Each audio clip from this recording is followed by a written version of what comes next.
Assalamualaikum warahmatullahi wabarakatuh. Jadi pada video ini saya akan menyampaikan materi mengenai biomonitoring untuk ulangan akhir semester. Sebelumnya perkenalkan, nama saya Mediana Puspitasari dengan NIM 200107016 dari kelas TPPL 1B.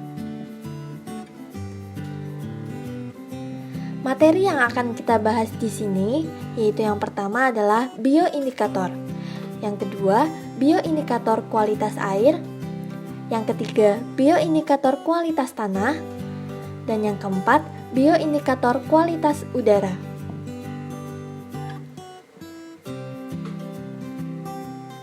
Kita masuk ke bab pertama yaitu bioindikator. Materi tentang bioindikator yang akan kita pelajari yaitu mengenai konsep bioindikator, kemudian respon organisme terhadap pencemaran, tipe bioindikator, selanjutnya kriteria makhluk hidup sebagai indikator lingkungan, kelebihan bioindikator dibandingkan dengan teknik lainnya, dan yang terakhir, urgensi mempelajari bioindikator.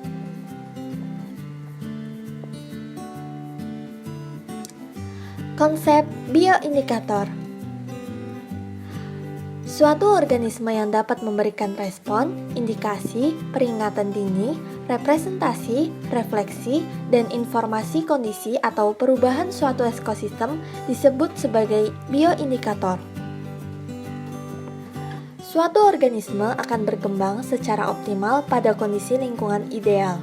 Komponen ekosistem yang tidak ideal berdampak pada perubahan mekanisme kehidupan organisme. Bioindikator adalah kelompok atau komunitas organisme yang saling berhubungan, yang keberadaannya atau perilakunya sangat erat berhubungan dengan kondisi lingkungan tertentu, sehingga dapat digunakan sebagai satu petunjuk kualitas lingkungan atau uji kuantitatif. Bioindikator adalah makhluk yang diamati penampakannya untuk dipakai sebagai petunjuk tentang keadaan kondisi lingkungan dan sumber daya pada habitatnya. Selain itu, bioindikator mampu mencerminkan kualitas suatu lingkungan atau dapat memberikan gambaran situasi ekologi. Respon organisme terhadap pencemaran. Bentuk indikator meliputi yang pertama, reaksi biokimia dan fisiologis. Yang kedua, abnormalitas anatomi, morfologi, bioritme, dan tingkah laku. Yang ketiga, perubahan populasi hewan atau tumbuhan secara kronologis. Yang keempat, perubahan pada ekosistem maupun gabungan ekosistem. Yang kelima, perubahan pada struktur ataupun fungsi ekosistem. Yang keenam, perubahan bentuk lahan atau landscape.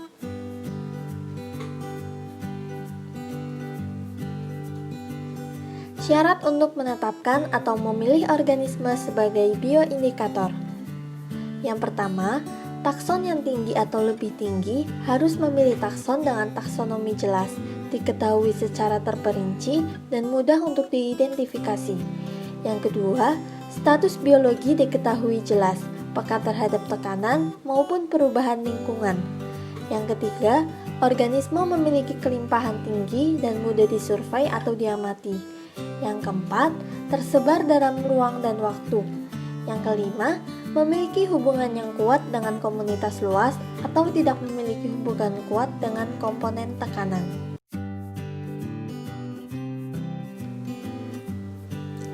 Selanjutnya dapat dilihat terdapat gambar diagram tingkat hierarkis suatu ekosistem yang merespon gangguan antropogenik atau tekanan alami.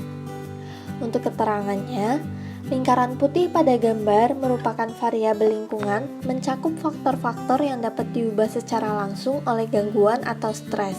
Perubahan ini kemudian dapat mempengaruhi organisme individu, populasi, atau komunitas secara keseluruhan. Kemudian, cincin berwarna telur mewakili organisme individu, sedangkan cincin berwarna di tengah mewakili populasi organisme tersebut, dan cincin berwarna paling dalam mewakili komunitas di mana ketiga spesies hidup berdampingan.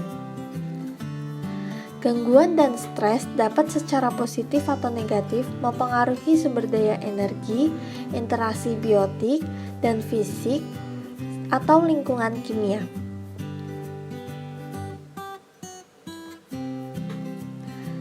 Selanjutnya yaitu tipe bioindikator. Berdasarkan aplikasinya, terdapat menjadi 3 yaitu indikator lingkungan, merupakan organisme atau kelompok populasi yang peka akan adanya lingkungan rusak, tercemar, atau mengalami perubahan kondisi. Indikator ini terbagi lagi menjadi 5, yaitu sentinel, detektor, exploiter, akumulator, dan biosis organisme. Jenis yang kedua yaitu indikator ekologis, merupakan takson atau kelompok yang peka akan adanya tekanan terhadap lingkungan, mengindikasikan dampak tekanan terhadap makhluk hidup, dan respon diwakili oleh sampel takson di habitat itu.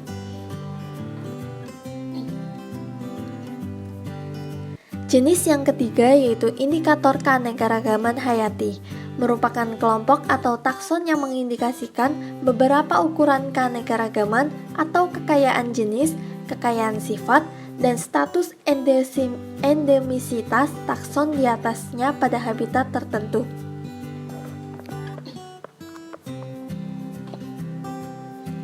Kemudian, berdasar fungsinya, indikator terbagi menjadi 3, yaitu indikator atau kehadiran dan absensinya menyimpulkan tentang permasalahan lingkungan secara kuantitatif. Kemudian yang kedua, spesies uji. Tanggapannya mengindikasikan tentang permasalahan yang luas. Spesies uji umumnya memiliki standarisasi yang tinggi. Yang ketiga yaitu monitor, menyediakan bukti akan adanya perubahan, kesimpulan kuantitatif biasanya mungkin melalui kalibrasi. Berdasar status makhluk hidup, indikator ada Viti-indikator dan Zoo-indikator. Zoo-indikator terbagi menjadi keystone species dan endangered species. Kemudian ada bioindication sensu lato atau secara luas. Berdasar bioindikasi, indikator terbagi menjadi 3, yaitu indikator kepatuhan, misalnya atribut populasi ikan diukur pada tingkat populasi, komunitas atau ekosistem, dan difokuskan pada isu-isu seperti keberlanjutan populasi atau masyarakat secara keseluruhan.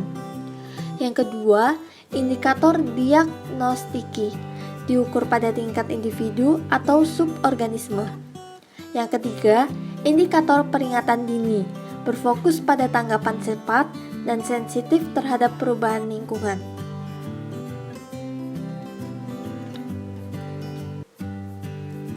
Bioindikator yang dapat digunakan untuk memantau keadaan polusi di suatu tempat sebaiknya memenuhi kriteria sebagai berikut.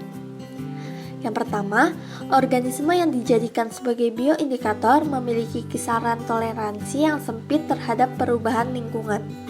Yang kedua, organisme yang dijadikan sebagai bioindikator memiliki kebiasaan hidup menetap di suatu tempat atau pencemarannya terbatas. Yang ketiga, organisme yang dijadikan sebagai bioindikator mudah dilakukan pengambilan sampel dan merupakan organisme yang umum dijumpai di lokasi pengamatan. Yang keempat, akumulasi dari polutan tidak mengakibatkan kematian pada organisme yang dijadikan sebagai indikator. Yang kelima, organisme yang dijadikan sebagai bioindikator lebih disukai yang berumur panjang, sehingga dapat diperoleh individu contoh dari berbagai stadium atau dari berbagai tingkatan umur.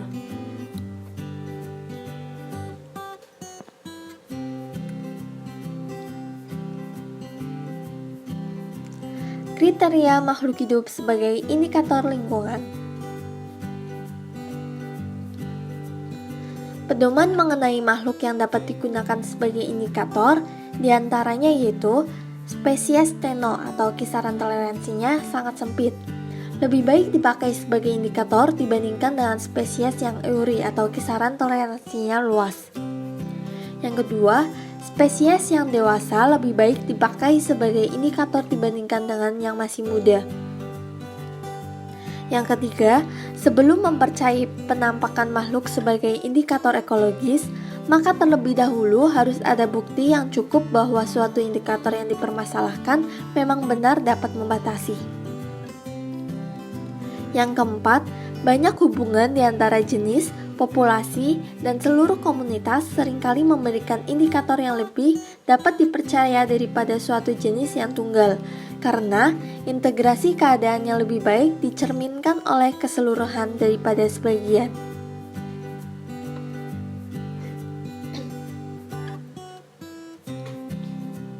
Kelebihan bioindikator dibandingkan dengan teknik lainnya.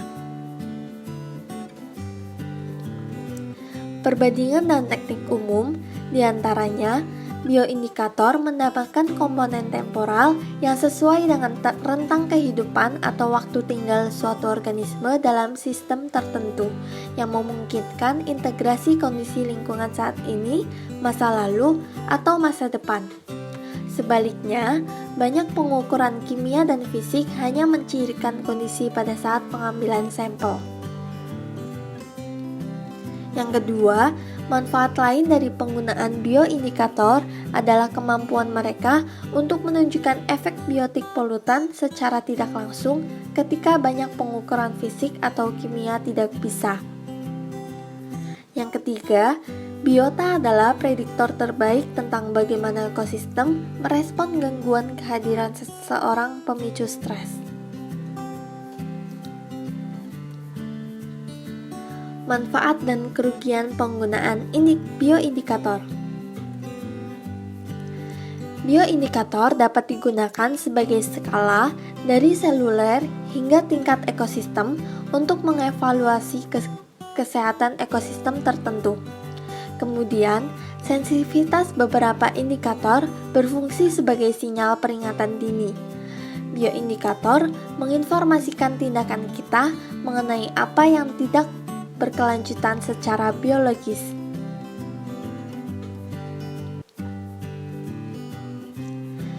Urgensi mempelajari bioindikator.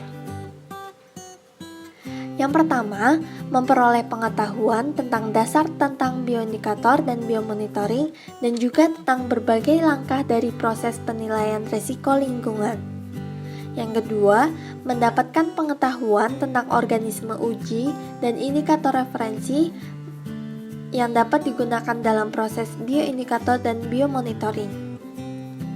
Yang ketiga, memperoleh kemampuan untuk mengidentifikasi dan menginterpretasikan efek beracun yang dipromosikan oleh kontaminan lingkungan dalam bioindikator yang digunakan dalam proses kualitas lingkungan biomonitoring.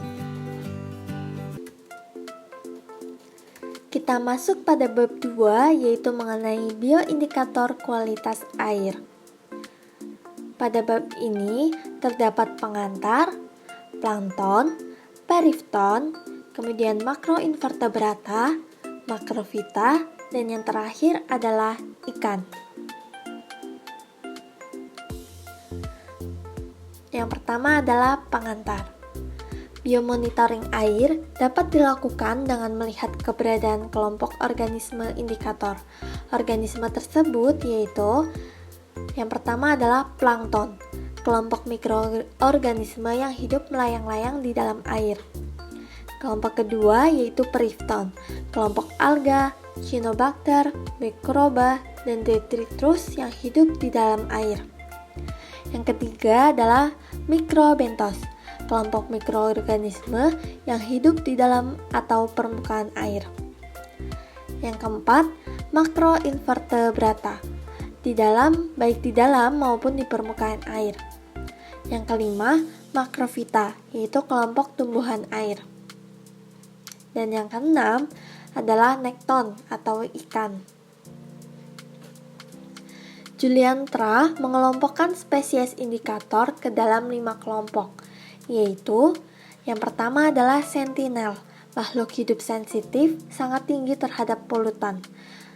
Yang kedua adalah detektor, makhluk hidup penghuni asli habitat, mengindikasikan perubahan terukur, baik itu tingkah laku, mortalitas, dan morfologi di lingkungan yang berubah. Yang ketiga, eksploitor, makhluk hidup yang keberadaannya menunjukkan gangguan lingkungan, bahkan jumlahnya berlimpah. Yang keempat, akumulator, makhluk hidup yang mengambil dan mengakumulasi bahan kimia dalam jumlah yang dapat diukur. Yang kelima, organisme bioasai, makhluk hidup terpilih yang digunakan untuk mendeteksi adanya polutan di laboratorium, baik besaran konsentrasi maupun tingkat toksisitasnya. Selanjutnya yaitu plankton. Plankton terbagi menjadi dua, yaitu ada fitoplankton. Fitoplankton juga dikenal sebagai mikroalga, mirip dengan tanaman terestrial karena mengandung klorofil dan membutuhkan cahaya matahari untuk hidup berkembang. Yang kedua adalah zooplankton. Zooplankton adalah hewan mikroskopis yang hidup di dekat dengan permukaan tumbuh air. Mereka memakan fitoplankton, bakterioplankton, atau deritus, yaitu salju laut. Zooplankton merupakan sumber makanan penting untuk ikan, juga memainkan peran penting sebagai bioindikator dan membantu mengevaluasi tingkat pencemaran air. Mereka diasumsikan sebagai bagian penting dalam menunjukkan kualitas air, eutrofikasi, dan produksi tubuh air tawar. Untuk menentukan status badan air tawar, perlu untuk mengukur variasi musiman dan kehadiran zooplankton.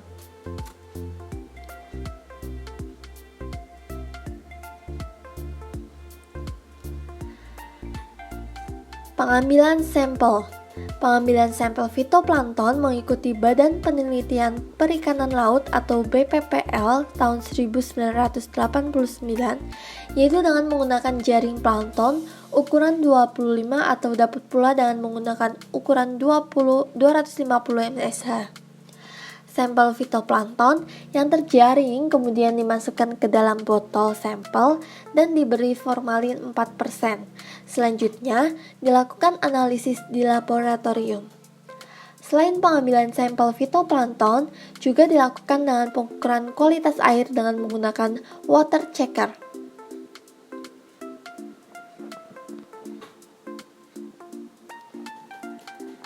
Selanjutnya adalah perifton. Komunitas perifton adalah lapisan berlendir yang melekat pada batuan dan substrat stabil lainnya yang terdiri dari aliran dasar. Perifton adalah jenis agregat mikroba, biasanya terdiri dari alga, bakteri, dan mikro atau mesoorganisme, serta materi organik yang masuk dan menyebar dalam air dan sedimen, khususnya pada permukaan sedimen, batuan, tanaman, dan partikel tersuspensi dalam ekosistem akuatik.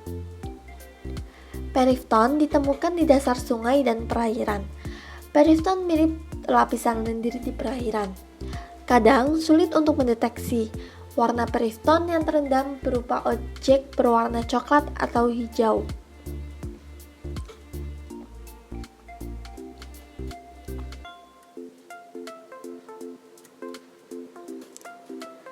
Selanjutnya yaitu makroinvertebrata. Makroinvertebrata merupakan kelompok hewan tidak bertulang belakang yang dapat dilihat dengan mata telanjang. Bioindikator makroinvertebrata air dapat memberikan gambaran mengenai kondisi fisik, kimia, dan biologi suatu perairan, sehingga dapat dipakai sebagai indikator kualitas sungai.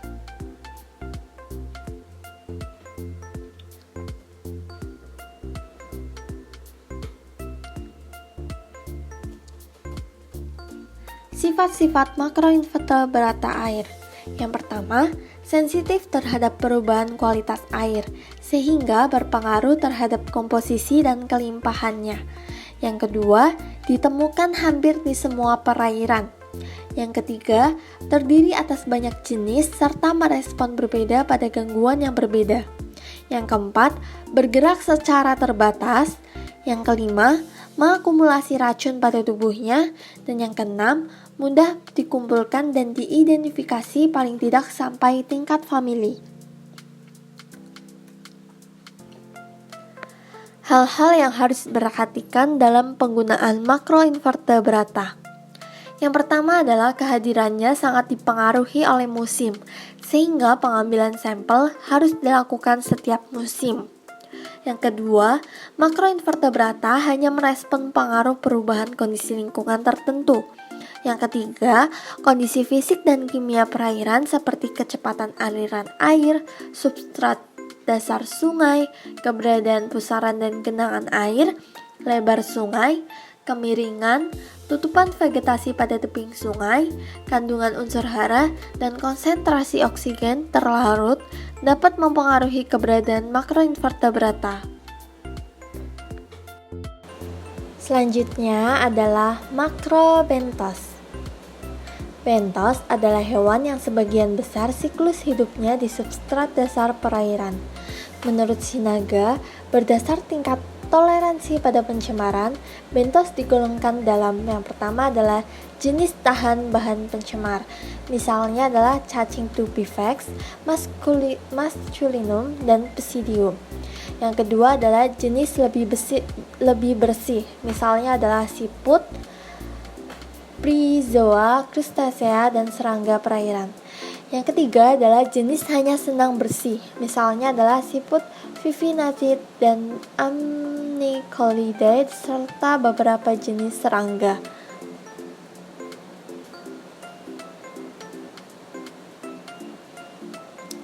Selanjutnya adalah makrofita. Makrofita air membentuk komunitas penting dalam ekosistem perairan karena dalam banyak kasus mereka adalah produsen utama. Mereka menghasilkan biomasa yang tinggi dan mereka berkontribusi terhadap keanekaragaman hayati.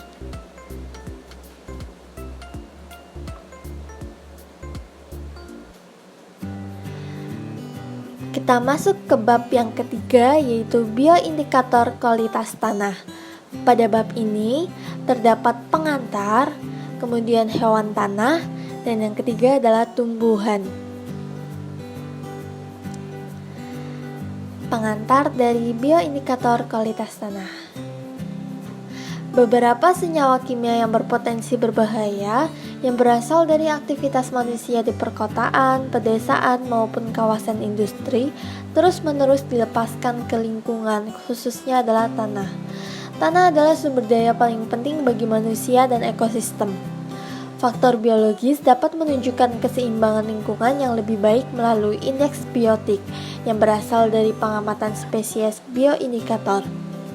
Bioindikator mampu menghadirkan perubahan yang memungkinkan generalisasi informasi tentang kualitas lingkungan. Misalnya, akumulasi zat dalam konsentrasi lebih tinggi dibanding dengan yang dianggap normal atau esensial untuk metabolisme tubuh atau menghadirkan perubahan dalam hal jumlah organisme. Organisme seperti itu karena karakteristiknya yang toleran terhadap beberapa zat kimia dapat menghadirkan beberapa perubahan, apakah itu fisiologis, morfologis, dan perilaku ketika terpapar polutan tertentu. Kehidupan beberapa hewan dan tumbuhan sangat bergantung pada tanah, baik makro, meso maupun mikro seperti isopoda, columella, oligochaeta, dan diplopoda telah diusulkan sebagai organisme bioindikator. Selain itu, tanaman tingkat tinggi juga biasa digunakan dalam penilaian tanah.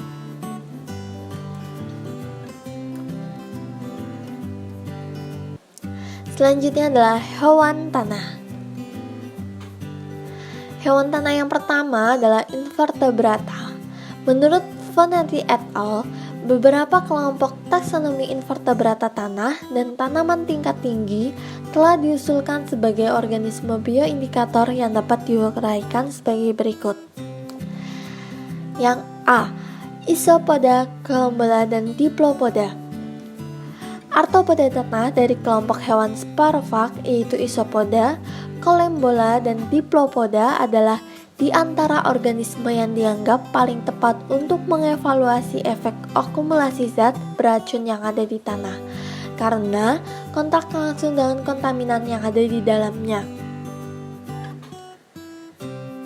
Annelida, khususnya Oligochaeta, juga sering digunakan dalam teks toksisitas.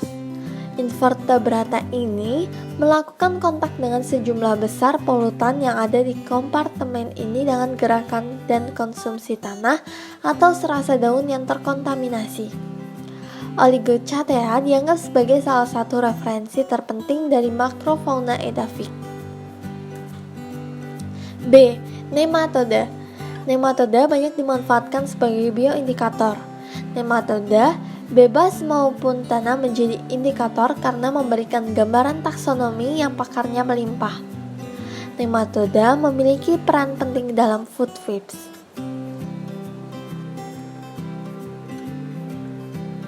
Yang kedua adalah ular buta Ramphotylus braminus. Ular buta jenis Ramphotylus braminus hidup pada tipe habitat dengan nilai kadar air tanah, kadar organik tanah, dan porositas tanah yang tinggi.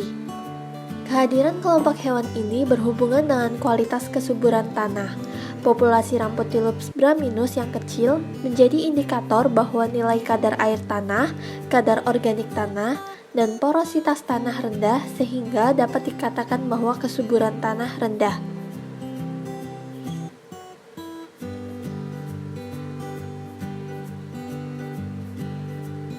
Selanjutnya yaitu tumbuhan. Tumbuhan terlepas dari perbedaan struktur dan metaboliknya dapat memberikan informasi penting tentang potensi zat sitotoksik, genotoksik, dan mutagenik, bahkan ketika terpapar dalam jangka pendek dan menawarkan beberapa keuntungan seperti budidaya berbiaya rendah dan perawatan yang relatif mudah dibandingkan dengan mamalia. Fontete et al. Mengutip keuntungan lain dari penggunaan tumbuhan, diantaranya yaitu yang pertama, tumbuhan tinggi adalah eukarita. Dengan demikian, struktur dan organisasi selulernya mirip dengan manusia dan dimungkinkan untuk membuat perbandingan dengan hewan.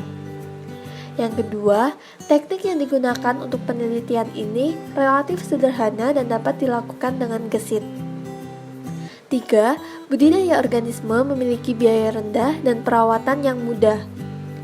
4. Pengujian dapat dilakukan di bawah berbagai kondisi lingkungan, pH dan suhu. 5. Tumbuhan tingkat tinggi dapat regenerasi dengan mudah. 6. Pengujian dengan tumbuhan tingkat tinggi dapat digunakan untuk menilai potensi genotoksik zat, sederhana atau bahkan campuran kompleks. 7. Dapat digunakan untuk pemantauan in situ. 8. Dapat digunakan untuk pemantauan selama beberapa tahun dan sangat andal. Selanjutnya, penelitian telah menunjukkan korelasi dengan uji sitogenik pada mamalia. Dapat digunakan bersama dengan uji mikroba untuk mendeteksi metabolit mutagenik. 11. Studi genotoksitas dengan tanaman menunjukkan sensitivitas tinggi dalam tes dengan agen karsinogenik. Kita masuk pada bab terakhir yaitu bioindikator kualitas udara. Pada bab ini terdapat yang pertama adalah pengantar, region, kemudian bryophyta, kemudian pteridophyta, dan yang terakhir adalah tumbuhan tingkat tinggi. Kita masuk pada bagian pertama yaitu pengantar. Polusi udara mengacu pada jumlah zat berbahaya yang terkonsentrasi di atmosfer dan mengisi udara dalam waktu dan konsentrasi melebihi yang diizinkan. Penurunan kualitas udara membawa pengaruh buruk secara langsung atau tidak langsung terhadap kesehatan manusia dan lingkungan. Polutan di udara dihasilkan oleh aktivitas manusia dan proses alami. Namun, pencemaran terutama mengacu pada polutan yang dihasilkan oleh aktivitas manusia, termasuk produksi industri dan pertanian, kehidupan sehari-hari, dan sarana transportasi. Beberapa polutan udara yang umum adalah SO2, partikel tersuspensi terutama PM2,5, NOx, CO, VOC, logam berat, zat radioaktif, oksida fotokimia, dan lain-lain.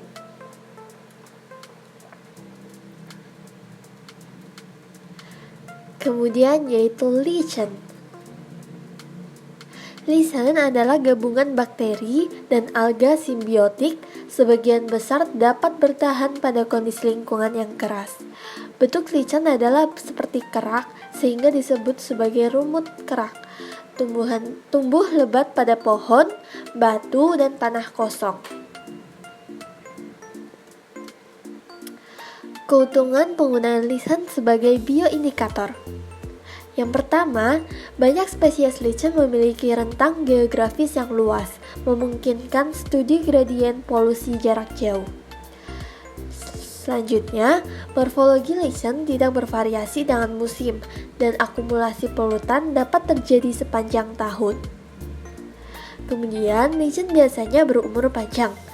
Pertukaran air dan gas di seluruh arus lichen membuat mereka sensitif terhadap polusi. Lichen tidak memiliki akar dan tidak memiliki akses ke sumber nutrien tanah dan bergantung pada endapan, rembesan air di atas permukaan substrat, atmosfer, dan sumber nutrisi lain yang sangat encer. Dengan demikian, kandungan jaringan mereka sebagian besar mencerminkan sumber nutrisi di atmosfer dan kontaminan.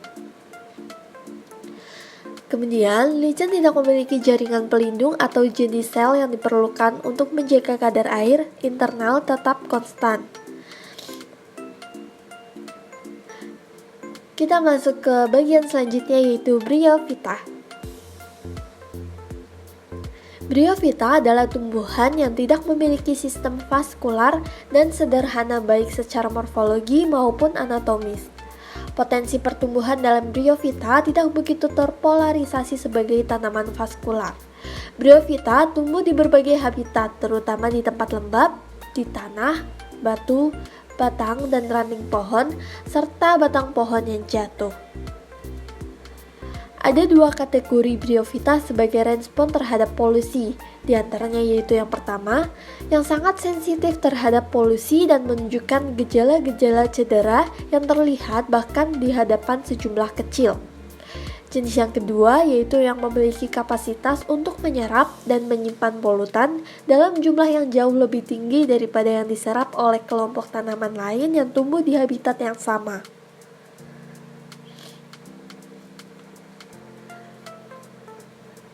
Bagian selanjutnya yaitu Pteridophyta. Pteridophyta adalah indikator positif dari integritas hutan. Dianggap berada di antara tanaman darat yang paling awal muncul. Pteridophyta adalah kelompok yang terdiversifikasi secara global. Oleh karena itu, kelompok tumbuhan ini ada di mana-mana dan memiliki kombinasi atribut menguntungkan untuk studi bioindikator. Pertama, sebagian besar herbivora, baik vertebrata atau serangga, menghindarinya. Kedua, mereka tidak memiliki mekanisme penyerbukan biotik atau zoochory. Akhirnya, spora Pteridophyta memungkinkan mereka menjadi pionir di habitat asli yang terisolasi dari lainnya. Berikut ini merupakan contoh pemilihan plot dan sampling lapangan yang mengacu pada Bergeron dan Pellerin. Selama pengambilan sampel hutan, koordinat geografis dari semua titik pengambilan sampel Pteridophyta ditandai menggunakan perangkat GPS. Penutupan total Pteridophyta di setiap situs diperkirakan secara besar untuk area seluas 100 meter persegi berdasarkan 3 kelas, yaitu 0,1-15%, 16-50%, dan 51-100%. Di setiap lokasi dibuat plot sampel 10 meter kali 10 meter. Pada setiap plot, kita perlu mencatat kehadiran semua spesies Pteridophyta. Kita juga harus memperkirakan total penutupan tempat oleh herba dan semak menggunakan 7 kelas. Kemudian mengukur diameter setinggi dada dari semua pohon. DBH digunakan untuk menghitung total besar area per plot. Selanjutnya, presentase keterbukaan kanopi dihitung dengan rata-rata 4 bacaan dari sebuah densiometer bola model Lemonsi, 1 dari setiap sudut plot. Proporsi batu di permukaan lantai hutan diperkirakan secara visual. Ketebalan UVA, yaitu mineral teratas bercampur dengan materi yang dihaluskan, diukur dari lubang yang digali di sisi timur dan barat plot, dan sampel tanah dikumpulkan. Di laboratorium, sampel tanah dikering anginkan dan disaring. Besarnya pH tanah dan konduktivitas listrik ditentukan dalam 1:10 suspensi tanah atau air menggunakan pH Orion atau konduktivitas meter bintang 4. Kita juga memperkirakan indeks kelembapan relatif topografi di lapangan yang berkisar dari 0 hingga 60. TRMI dihitung dan menjumlahkan skor yang terkait dengan posisi topografi, kecuraman, aspek, dan konfigurasi lereng dominan di plot. Selain itu, kita perlu mengevaluasi jumlah jenis microlandform, datar, depresi, gundukan tanah, kemiringan ke bawah, lereng tanah, kemiringan ke atas, dan kemiringan curam di plot menurut dua kelas, yaitu satu jenis atau lebih dari dua jenis. Akhirnya, untuk mempertimbangkan efek internal tepi, jarak ke area terbuka terdekat, misalnya jalur, parit, jalan, dan padang rumput, diukur dan dikelompokkan dalam dua kelas, yaitu lebih dari 30 atau 30 meter persegi. 87% dari tepi internal terletak pada kurang dari 30 meter berjalan setapaknya. Bagian selanjutnya yaitu tumbuhan tingkat tinggi. Respon tumbuhan. Tumbuhan tidak dapat memilih dan memindahkan tempat tinggal mereka seperti hewan, dan dengan demikian menjalani hidupnya dengan menanggapi lingkungan sekitarnya. Setiap sekali komponen lingkungan seperti suhu, kadar air tanah, nutrisi, dan polutan udara melebihi kisaran adaptasi atau menjadi terbatas, tanaman mengembangkan gejala atau pertumbuhan abnormal. Munculnya gejala atau pertumbuhan abnormal semacam itu merupakan indikator yang baik tentang bahaya pencemaran lingkungan pada manusia. Sekian presentasi dari saya, kurang lebihnya mohon maaf. Terima kasih dan wassalamualaikum warahmatullahi wabarakatuh.